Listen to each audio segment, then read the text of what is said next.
Il faut que les villageois aient à manger. S'il n'a pas à manger, il va venir vers vous.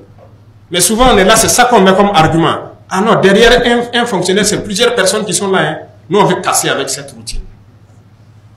Il n'y a plus personne derrière lui, c'est sa famille. Il faut qu'on trouve du travail aux paysans aussi. Donc, actuellement, la tendance, c'est de tout faire pour que les paysans soient indépendants financièrement. L'initiative a donné un coup de pouce, on a vu, c'était une expérience. L'offensive est lancée actuellement dans la campagne sèche, parce que l'offensive était prévue derrière la campagne humide, mais on a tout fait pour commencer en campagne sèche. Déjà, ça promet très bien. Si ça prend comme on le souhaite, mais c'est fini. Les producteurs sémenciers, nous avons les meilleurs producteurs sémenciers d'Afrique.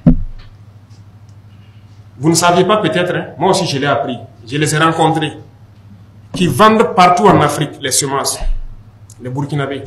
Beaucoup de gens ne les connaissent pas. Ils produisent ici et ils vendent un peu partout en Afrique. C'est eux qui ont produit les semences qui sont en train d'être utilisées actuellement. Ça veut dire qu'on a du potentiel. Il y en a, il faut les valoriser, c'est tout.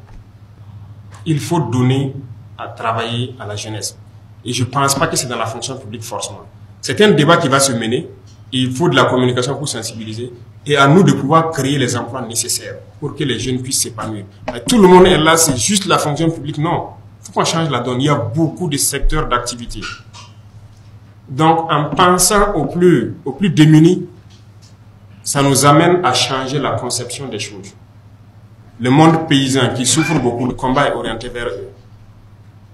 Aujourd'hui, nous sommes en train de creuser plein de forages à grand diamètre pour qu'ils puissent cultiver et travailler toute l'année au lieu que ça se limite à la saison pluvieuse. Il y a un programme de 136 forages à haut débit. Donc, les réalisations ont commencé. Je pense que plusieurs forages ont déjà vu le jour. Et ça va continuer pour que nos paysans puissent travailler. Et je pense que c'est ça le plus important. Et chacun d'entre vous, quand vous êtes dans votre bureau, il faut toujours penser à ces pauvres paysans-là.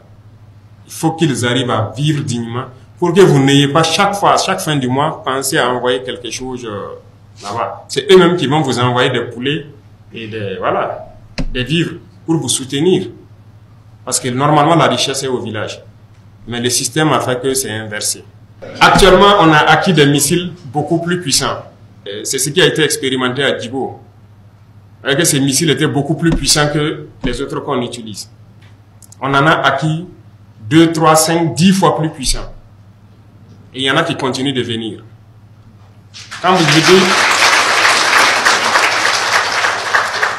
on dit on commence le développement de la guerre parce qu'en réalité, l'équipement terrestre, là, c'est maintenant que ça vient. C'est au cours de l'année, là, beaucoup d'équipements vont venir pour la protection et pour la manœuvre. Donc, la puissance de feu va s'accroître considérablement au cours de l'année. Donc, les cotisations que vous voyez, rien que les petits missiles, ça ne suffit pas. Mais comment on fait pour payer les VDP? Comment on fait pour les équiper? Comment on fait pour équiper le reste de l'armée? Est-ce que vous savez? Mais c'est les ressources du pays. Ça veut dire qu'il y a eu quand même une gestion rigoureuse des ressources. Sinon, nous aussi, on pouvait aller créer des comptes offshore, transférer les milliards là-bas, et puis dire qu'on fait la guerre. Mais non. On a voulu tout faire dans la guerre. Le pays était capable de faire la guerre, mais ça a été mal géré. Ça, il faut le dire clairement. Et qui le veut, on va le démontrer. Rien que le matériel de protection et les armes individuelles